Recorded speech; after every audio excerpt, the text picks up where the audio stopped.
अरे आता ठरवू केलं ते म्हणजे माझ्या मामा.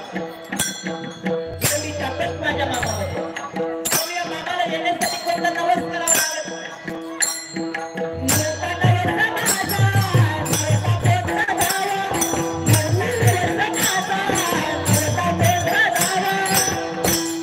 भाग्यवंताच्या गावा येते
झालं का नाही सोनं.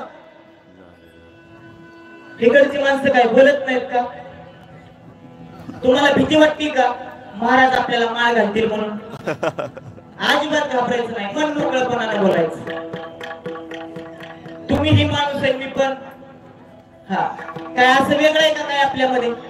अजिबात. बघा मामाची जर भक्ती करायची असेल ना तर मनापासून करा. या देवाला भक्ती करण्यासाठी फारसं काही लागत नाही. जगाच्या आगळा वेगळा देव म्हणजे माझा मामा आहे. माझा मामा सांगतो जो मला हाय म्हणायला लावा त्याला बाळू धनगर लोण्यात चावळ आहे.